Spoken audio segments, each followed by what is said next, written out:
Hello friends, it's me Shreyas from JS Aquatics. അപ്പോൾ നമ്മൾ ഇന്നത്തെ വീഡിയോയിൽ നോക്കാൻ പോകുന്നതെന്ന് പറയുമ്പോൾ നമ്മൾ കഴിഞ്ഞ വീഡിയോയിൽ ആദ്യം കണ്ടിട്ടുള്ള ഒരു ടാങ്ക് ഉണ്ടായിരുന്നു, ഒരു 2 feet ടാങ്ക്.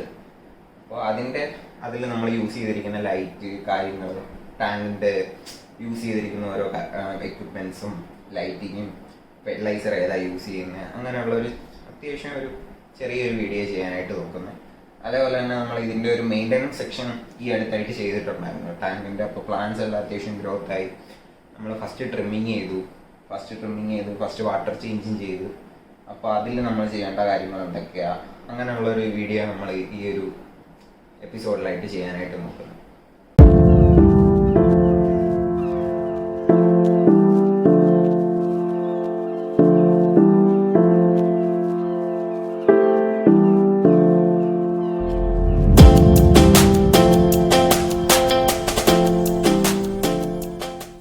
നമ്മൾ ടാങ്കിൽ യൂസ് ചെയ്തിരിക്കുന്ന ലൈറ്റിംഗ് സിസ്റ്റം എന്ന് പറയുമ്പോഴത്തേക്ക് നമ്മൾ ചിറോസിൻ്റെ WRHB2 സ്ലിമ്മിൻ്റെ ഒരു PC യൂസ് ചെയ്തിട്ടുണ്ട്.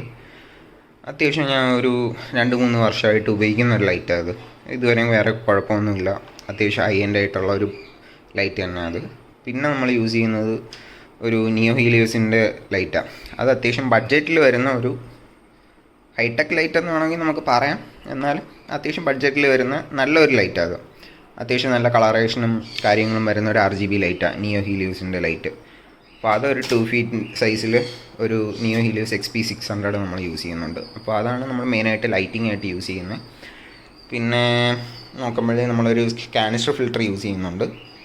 കാനിസ്റ്റർ ഫിൽറ്റർ യൂസ് ചെയ്യുന്നത് സൺസണിൻ്റെ HW302 ആണ് യൂസ് ചെയ്യുന്നത്. പിന്നെ നമ്മൾ CO2 സിലിണ്ടർ CO2 ഇഞ്ചക്ഷൻ കൊടുക്കുന്നുണ്ട്. CO2 സിലിണ്ടർ ഇപ്പോൾ ഒരു 3 കിലോയുടെ ഒരു സിലിണ്ടർ യൂസ് ചെയ്തിരിക്കുന്നത്. അതിനകത്ത് എഫ്സോണിൻ്റെ ഒരു റെഗുലേറ്റർ, സോളിനോയിഡുള്ള റെഗുലേറ്റർ വെച്ച് യൂസ് ചെയ്യുന്നുണ്ട്. നമ്മൾ ഡിഫ്യൂസർ വെച്ചല്ല ടാങ്കിൽ CO2 സപ്ലിമെൻറ്റ് ചെയ്തിരിക്കുന്നത്, അല്ലാണ്ട് ഇൻലൈനായിട്ടാണ് ചെയ്തിരിക്കുന്നത്. ഇൻലൈനായിട്ട് ചെയ്തിരിക്കുന്നതെന്ന് പറയുമ്പോൾ നമ്മുടെ സൺസണിൻ്റെ കാനിസ്റ്റർ ഫിൽറ്ററാണ്.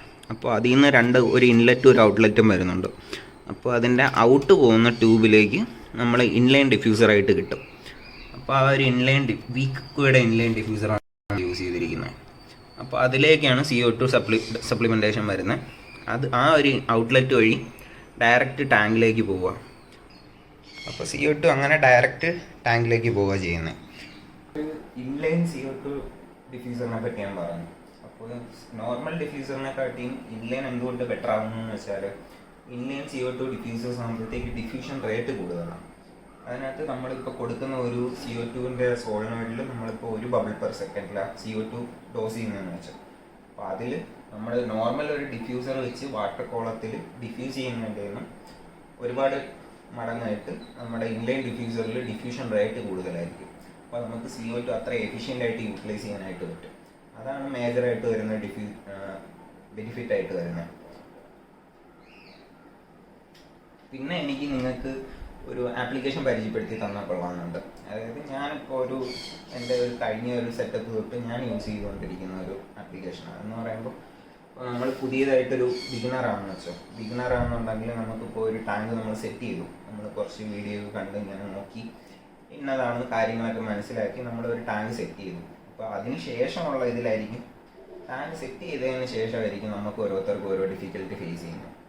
അപ്പോൾ ടാങ്കിൽ ചിലപ്പോൾ ആൽഗി ഇഷ്യൂസ് വരും, വേറെ വാട്ടർ കോളം പ്രശ്നങ്ങൾ വരാം, വേറെ ചെറിയ രീതിയിലുള്ള ഫംഗസ് ഈ വുഡിലൊക്കെ ചെറിയ ഫംഗസ് വരും. അതായത് ഇനിഷ്യലായിട്ട് നമ്മളൊരു ടാങ്ക് സെറ്റ് ചെയ്യുമ്പോൾ പുതിയൊരു ടാങ്ക് സെറ്റ് ചെയ്യുന്നത്. അപ്പോൾ ആ ടാങ്കിനകത്ത് ഈ പുതിയതായിട്ടുള്ളൊരു വുഡ് യൂസ് ചെയ്യുമ്പോൾ അതിനകത്ത് ചെറിയ ചെറിയ രീതിയിലുള്ള വൈറ്റ് കളറുള്ള ഫംഗസ് ഉണ്ട്. അപ്പോൾ ഞാൻ കാണിച്ചു തരാം, അപ്പോൾ നിങ്ങൾ കൂടുതൽ അത് മനസ്സിലാവും. അപ്പോൾ ചിലവർക്ക് ഇത് കാണുമ്പോൾ പെട്ടെന്ന് അയ്യോ എൻ്റെ ടാങ്കിൽ ഇത് എന്ത് പറ്റി, പെട്ടെന്ന് ഞാൻ എല്ലാം നോക്കി കറക്റ്റാണല്ലോ ചെയ്തത്, അങ്ങനെയുള്ള ഒരു കൺഫ്യൂഷൻ വരും. അപ്പോൾ അത് എങ്ങനെ അവോയ്ഡ് ചെയ്യാം, അതിനെപ്പറ്റിയുള്ള ഒരു ബെറ്റർ ആയിട്ടുള്ള നമുക്ക് എങ്ങനെയൊക്കെ ടാങ്ക് മെയിൻറ്റെയിൻ ചെയ്ത് കൊണ്ടുപോകും, ഇന്ന ദിവസം നമ്മൾ എന്തൊക്കെ ചെയ്യണം, ടാങ്കിൽ എങ്ങനെ ഫെർട്ടിലൈസർ ഡോസേജ്, അതെല്ലാം നല്ല രീതിയിൽ എക്സ്പ്ലെയിൻ ചെയ്യുന്ന ഒരു ആപ്ലിക്കേഷനുണ്ട്. അപ്പോൾ ആപ്ലിക്കേഷൻ എന്ന് പറയുമ്പോഴത്തേക്ക് നമ്മുടെ ട്രോപ്പിക്കയുടെ തന്നെ ഒരു ആപ്ലിക്കേഷനാണ്. ട്രോപ്പിക്കയുടെ നമ്മൾ പ്ലേ സ്റ്റോറിലല്ല അവൈലബിളാണ്, ഫോണിൽ. അപ്പോൾ ട്രോപ്പിക്കയുടെ ഒരു ആപ്ലിക്കേഷൻ ഉണ്ട്. അതിനകത്ത് നമ്മുടെ ടാങ്കിനെ പറ്റിയിട്ടുള്ള എല്ലാ ഡീറ്റെയിൽസും, അതായത് നമ്മുടെ അക്വേറിയം മെയിൻ്റനൻസ്, CO2 എല്ലാത്തിനെ പറ്റിയിട്ടുള്ള അവരുടെ ഒരു ഡീറ്റെയിൽഡ് ആയിട്ടുള്ള ഒരു ഒരു ഗൈഡ് പോലെ ഒരു സംഭവം ഇതിനകത്ത് തന്നെ ഉണ്ട്. അതേപോലെ നമുക്കിപ്പോൾ ഒരു കസ്റ്റമായിട്ട് നമ്മളൊരു ടാങ്ക് ഉണ്ടെങ്കിൽ നമുക്ക് അതിനകത്ത് ടാങ്ക് സെറ്റ് ചെയ്യാം. മൈ അക്വേറിയം എന്ന് പറഞ്ഞൊരു ഓപ്ഷനിൽ നമ്മുടെ ഒരു ടാങ്ക് സെറ്റ് ചെയ്ത് നമ്മുടെ ടാങ്കിൻ്റെ ഡീറ്റെയിൽസും കാര്യങ്ങളും എല്ലാം കൊടുക്കുകയെന്നുണ്ടെങ്കിൽ നമുക്ക് തന്നെ നമ്മുടെ ടാങ്കിൻ്റെ ഓരോ ദിവസത്തെയും റൊട്ടീൻ അതിൽ കാണിക്കും. അതായത് ഇപ്പോൾ ഡേ 1 ആണെങ്കിൽ നമ്മൾ എന്തൊക്കെ അതിൽ ചെയ്യണം, നമ്മൾ എന്തൊക്കെ ടാങ്കിൽ സെറ്റ് ചെയ്തത് നമ്മൾ കറക്റ്റാണോ, എന്തൊക്കെ ചെക്ക് ചെയ്യണം, അങ്ങനെയുള്ള ഒരു ഡീറ്റെയിൽഡ് ആയിട്ടുള്ളൊരു ഇത് ആ ട്രോപ്പിക്കയുടെ ആപ്ലിക്കേഷൻ നമുക്ക് കിട്ടും. അതുപോലെ തന്നെയാണ് ഇപ്പോൾ 5ാമത്തെ ദിവസമായി നമ്മളിപ്പോൾ ചെറിയ രീതിയിൽ ആൽഗെ ഇഷ്യൂസൊക്കെ ക്ലാസ്സിൽ കണ്ടു തുടങ്ങി. ക്ലാസ്സിൽ ചെറിയ ഗ്രീൻ സ്പോട്ട് ആൽഗെ വന്നു. അത് കറക്റ്റായിട്ട് നമുക്ക് ആ ആപ്ലിക്കേഷനിൽ നമ്മുടെ ടാങ്കിൻ്റെ ഡീറ്റെയിൽസ് കറക്റ്റായിട്ട് കൊടുക്കുകയെന്നുണ്ടെങ്കിൽ അത് കറക്റ്റായിട്ടൊരു എക്സ്പ്ലനേഷൻ നമുക്ക് അതിൽ നിന്ന് തന്നെ കിട്ടും. ഇപ്പോൾ അതിലിപ്പോൾ ഏതെങ്കിലും ഒരു ആൽഗെ ഇഷ്യൂ വന്നു, ഇപ്പോൾ നമുക്ക് സ്റ്റോണിലും പ്ലാന്റിലും ഒക്കെ ആയിട്ട് കുറച്ച് ഗ്രീൻ സ്പോട്ട് ആൽഗെ വന്നു, അല്ലെങ്കിൽ ഗ്രീൻ ഡസ്റ്റ് ആൽഗെ വന്നു. അപ്പോൾ അതിൻ്റെ എങ്ങനെ അത് മാറ്റിയെടുക്കാമെന്നുള്ള അതിൻ്റെ ഒരു ഇൻഫർമേഷനും ഈ ഒരു ആപ്ലിക്കേഷനിൽ തന്നെ ഉണ്ട്. അപ്പോൾ അതെനിക്ക് കുറച്ചും കൂടി ബെറ്റർ ആയിട്ട് തോന്നി. അത് ഞാൻ പേഴ്സണലി യൂസ് ചെയ്തുകൊണ്ടിരിക്കുന്ന ഒന്നാണ്. അപ്പോൾ അത് ബിഗിനറായിട്ട് വരുന്ന ഒരാൾക്ക് അത്രയും ബെറ്റർ ആയിട്ട് യൂസ് ചെയ്യാൻ പറ്റുന്ന ആപ്ലിക്കേഷനായിട്ട് എനിക്ക് തോന്നിയതുകൊണ്ടാണ് ഞാൻ ഈ വീഡിയോയിലൂടെ അതൊന്ന് പരിചയപ്പെടുത്താമെന്ന് വിചാരിച്ചു.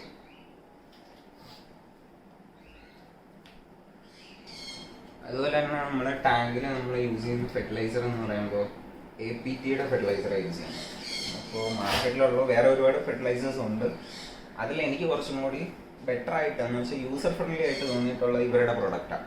അപ്പോൾ ഞാൻ ഇതിൽ യൂസ് ചെയ്യുന്ന APTയുടെ കംപ്ലീറ്റാണ് യൂസ് ചെയ്യുന്നത്. അപ്പോൾ അതെന്ത് ബാക്കിയുള്ള പ്രോഡക്റ്റിനെ ഞാൻ അതിനെക്കാട്ടി ബെറ്റർ ആണെന്ന് ഞാൻ പറയുമല്ല, പക്ഷെ ഒരു ബിഗിനർ ആയിട്ടുള്ള ഒരാൾക്ക് അത്യാവശ്യം യൂസർ ഫ്രണ്ട്ലി ആയിട്ടുള്ളൊരു പ്രോഡക്റ്റാണ്. എന്നാൽ അതിനനുസരിച്ച് നല്ല റിസൾട്ട് ഉണ്ട്. പ്ലാന്റ്സിന് നല്ല കളറേഷനുണ്ട്, ഗ്രോത്ത് വരുന്നുണ്ട്, വേറെ ഇഷ്യൂസ് ഒന്നുമില്ല.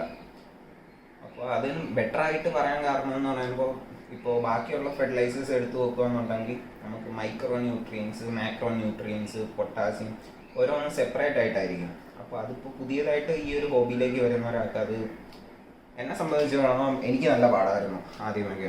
എന്ന് വെച്ചാൽ നമുക്ക് കറക്റ്റ് ഡോസേജ് അറിയത്തില്ല. ഇപ്പോൾ ചില മിനറൽസ് നമ്മൾ കൂട്ടി ഒഴിച്ചു കൊടുത്താൽ ആൽഗെ ഇഷ്യൂസ് പെട്ടെന്ന് വരും. അപ്പോൾ നമുക്ക് കറക്റ്റ് ഈ ഒരു ഹോബിയിലേക്ക് വരുന്ന ടൈമിൽ നമുക്ക് അതിനെപ്പറ്റി വലിയൊരു ഐഡിയ ഇല്ല. അപ്പോൾ ഏറ്റവും ബെറ്റർ ആയിട്ട് യൂസ് ചെയ്യാൻ പറ്റിയത് എനിക്ക് തോന്നിയ APTയുടെ പ്രോഡക്റ്റാണ്. APTയുടെ പ്രോഡക്റ്റ് ആകുമ്പോഴത്തേക്ക് അതിൻ്റെ അത് നല്ല ക്വാളിറ്റി പ്രോഡക്റ്റാണ്. ഇവർക്ക് തന്നെ സോയിലും ഫെർട്ടിലൈസേഴ്സും അല്ലാണ്ടുള്ള കാര്യങ്ങളും എല്ലാം ഇപ്പോൾ വരുന്നുണ്ട്. സബ്സ്ട്രേറ്റ് വരുന്നുണ്ട്, അല്ലാണ്ട് റൂട്ട് ക്യാപ്സ്യൂൾസ് വരുന്നുണ്ട്, എല്ലാം നല്ല ക്വാളിറ്റി സാധനം. അപ്പോൾ ഇതാകുമ്പോഴത്തേക്കും നമുക്ക് ആകെ ഈ ഒരു പ്രോഡക്റ്റ് മാത്രമേ ഉള്ളൂ. മറ്റതുപോലെ മൈക്രോ ന്യൂട്രിയൻസ്, മാക്രോ ന്യൂട്രിയൻസ് അങ്ങനെ സെപ്പറേറ്റ് ആയിട്ടില്ല. അപ്പോൾ നമുക്ക് ഡോസ് ചെയ്യാൻ എളുപ്പമാണ്. ജസ്റ്റ് അതിൽ നിന്ന് ഒരു ടാങ്ക്, ഇപ്പോൾ ഈ ഒരു 120 ലിറ്റർ ടാങ്കിലാണെങ്കിൽ ഡെയിലി ഡോസേജ് എന്ന് പറയുന്നത് 3 ml. അപ്പോൾ 3 ml മാത്രം നമ്മൾ ഡോസ് ചെയ്ത് കൊടുത്താൽ മതി. നമ്മൾ വേറെ എക്സ്ട്രാ ന്യൂട്രിയൻസ് ആഡ് ചെയ്യേണ്ട കാര്യങ്ങളോ വേറെ ഒന്നും നമ്മൾ നോക്കേണ്ട കാര്യമില്ല. ടാങ്ക് കംപ്ലീറ്റ് സെറ്റായിട്ടിരിക്കും. അപ്പോൾ ഞാൻ ഏകദേശം അറൗണ്ട് ഒരു 2-3 വർഷത്തോളമായിട്ട് APTയുടെ പ്രോഡക്റ്റ് ആണ് യൂസ് ചെയ്യുന്നത്. വേറെ ഫെർട്ടിലൈസേഴ്സ് ഞാൻ പിന്നെ ട്രൈ ചെയ്ത് നോക്കിയിട്ടുമില്ല. ഇത് കുറച്ചും കൂടി ബെറ്റർ ആണെന്ന് യൂസർ ഫ്രണ്ട്ലി ആയിട്ട് എനിക്ക് തോന്നി.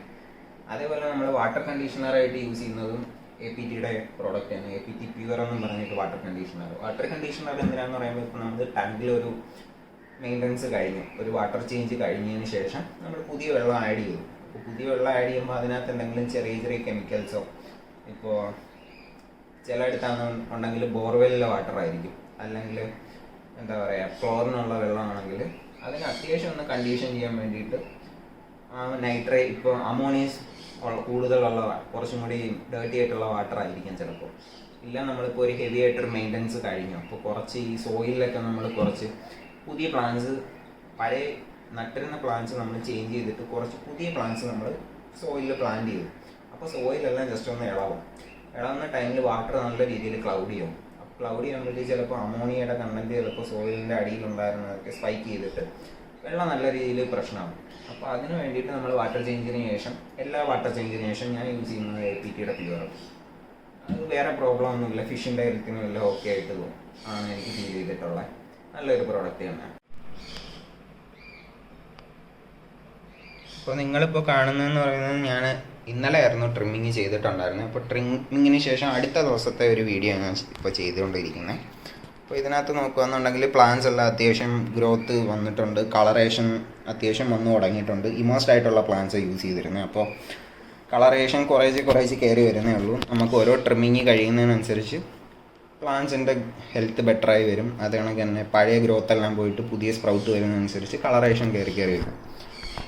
അപ്പോൾ ഓരോ പ്ലാന്റ്സ് ഇങ്ങനെ റെഡിയായി വന്നുകൊണ്ടിരിക്കുന്നു. ഇപ്പോൾ ഞാനിവിടെ ഫ്രണ്ടിൽ യൂസ് ചെയ്തിരിക്കുന്ന മൊണ്ടേക്കാർല വന്നിട്ടുണ്ടെങ്കിൽ മൊണ്ടേക്കാർല ഞാൻ അത് ഗ്ലൂ ചെയ്ത് ഒട്ടിച്ച് വെച്ചിരിക്കുകയാണ് ചെയ്തിരിക്കുന്നത്, സോയിലിൽ പ്ലാന്റ് ചെയ്തിട്ടില്ല.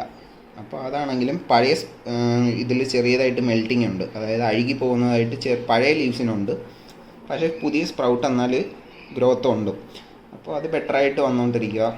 അപ്പോൾ അത് ബെറ്ററായിട്ട് വരുമെന്ന് തന്നെ എൻ്റെ ഒരു വിശ്വാസം. നല്ല ഗ്രോത്ത് കാണിക്കുന്നുണ്ട്. അതേപോലെ തന്നെ നമ്മുടെ ഇപ്പോൾ ബ്ലഡ് റെഡ് ആണെന്നുണ്ടെങ്കിലും നല്ല രീതിയിൽ കളറേഷൻ വന്നിട്ടുണ്ട്. അത്യാവശ്യം റൊട്ടാലയുടെ ബ്ലഡ് റെഡ് നല്ല രീതിയിൽ തന്നെ റെഡ് കളറേഷൻ കയറി വരുന്നുണ്ട്.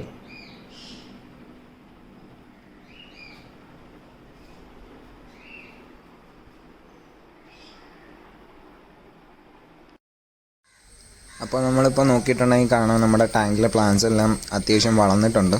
അപ്പോൾ നമ്മളിന്ന് അതിൻ്റെ ഒരു ട്രിമ്മിങ് സെക്ഷനിൻ്റെ വീഡിയോയും കൂടെ കാണിക്കാമെന്ന് പറഞ്ഞിട്ടുണ്ട്. അപ്പോൾ നമുക്ക് അതിലേക്ക് തന്നെ പോവാം. അപ്പോൾ ഇതിനകത്ത് ഇപ്പോൾ മൊണ്ടേക്കാർല വന്നിട്ടുണ്ടെങ്കിലും എല്ലാം അത്യാവശ്യം ഗ്രോത്ത് വന്നിട്ടുണ്ട്. അതേപോലെ തന്നെ ഇപ്പോൾ അനൂബീസ് ആണെന്നുണ്ടെങ്കിലും അവിടെ യൂസ് ചെയ്തിട്ടുള്ള ബോൾബൈറ്റിസ് എല്ലാം അത്യാവശ്യം നല്ല രീതിയിൽ തന്നെ ഗ്രോത്ത് കാണിക്കുന്നുണ്ട്. ചെറിയ രീതിയിലുള്ള മെൽറ്റിംഗ് ഉണ്ടെങ്കിലും വലിയ രീതിയിലുള്ള കുഴപ്പമില്ലാണ്ട് പോകുന്നുണ്ട്. നേരത്തെ ഞാൻ പറഞ്ഞ പോലെ തന്നെ നമ്മുടെ ഇപ്പോൾ ഈ വുഡിൽ കാണാനായിട്ട് സാധിക്കും നിങ്ങൾക്ക് വൈറ്റ് കളറിലുള്ള ചെറിയ ഫംഗസ് പോലെ. അതെന്ന് പറയുന്നത് ബയോഫിലിം ഫോർമേഷൻ. അതായത് നമ്മളൊരു പുതിയ ടാങ്ക് സെറ്റ് ചെയ്യുന്ന ടൈമിൽ അതിൻ്റെ വുഡിലായിട്ട് വരുന്ന ഫംഗൽ ഫോർമേഷനാണ് അത് ആക്ച്വലി പ്രോബ്ലം ഉള്ളതൊന്നുമല്ല, പ്ലാന്റ് ഹെൽത്തിനൊന്നും അഫക്റ്റ് ചെയ്യുന്നതല്ല. അത് നമ്മൾ നോർമലായിട്ട് ബ്രഷ് ചെയ്ത് കളഞ്ഞിട്ടുണ്ടെങ്കിൽ തന്നെ അത് പോകും.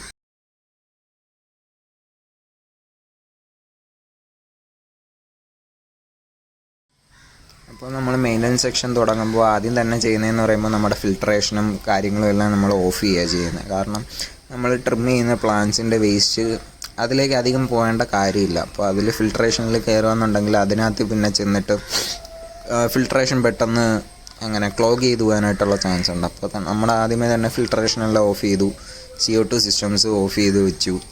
അതേപോലെ നമ്മുടെ സ്കിമ്മർ എടുത്ത് മാറ്റി. പിന്നെ നമുക്ക് CO2ൻ്റെ ഒരു ഡ്രോപ്പ് ചെക്കർ ഉണ്ടായിരുന്നു, അതും എല്ലാം എടുത്ത് മാറ്റിക്കൊണ്ടിരിക്കുക. അപ്പോൾ നമ്മൾ അതിന് ശേഷം ചെയ്യാൻ പോകുന്നതെന്ന് പറയുമ്പോഴത്തേക്ക് നമ്മുടെ ഫിൽട്രേഷനും കാര്യങ്ങളെല്ലാം ഓഫ് ചെയ്തു. അപ്പോൾ നമ്മൾ അതിൽ നിന്ന് ഒരു സൈഫൺ പൈപ്പ് വെച്ചിട്ട് നമ്മൾ അതിലേക്ക് കൈ ഇടുന്ന ടൈമിൽ വെള്ളം പുറത്തേക്ക് പോകാത്ത രീതിയിൽ നമ്മൾ ചെറിയ രീതിയിലൊരു വാട്ടർ ലെവൽ കുറച്ചൊന്ന് ഗ്ലാസിൻ്റെ ടോപ്പിൽ നിന്ന് കുറച്ചതിന് ശേഷം പിന്നെ നമ്മൾ ചെയ്യുന്നതെന്ന് പറയുമ്പോൾ നമ്മുടെ ഗ്ലാസ്സിലുള്ള ആൽഗയും കാര്യങ്ങളും എല്ലാം നമ്മൾ സ്ക്രേപ്പ് ചെയ്ത് കളയുക ചെയ്യുന്നത്. ഗ്ലാസ്സിലെ ആൽഗയെല്ലാം സ്ക്രേപ്പ് ചെയ്യുന്നു. പിന്നെ പ്ലാന്റ്സ് ട്രിം ചെയ്യാനുണ്ടെങ്കിൽ അത് ചെയ്യുന്നു. പിന്നെ വുഡിലുള്ള ബയോഫിലിം ഞാൻ നേരത്തെ കാണിച്ചു തന്നതെല്ലാം റിമൂവ് ചെയ്യുന്നു. അത് ആണ് നമ്മൾ മെയിനായിട്ട് ചെയ്യാനായിട്ട് പോകുന്നത്. അപ്പോൾ ഇതിന് ശേഷം ഇതെല്ലാം കഴിഞ്ഞിട്ട് നമ്മുടെ അവസാനം എങ്ങനെ ടാങ്ക് ഇരിക്കുന്നതെന്ന് നമുക്കൊന്ന് കാണാം.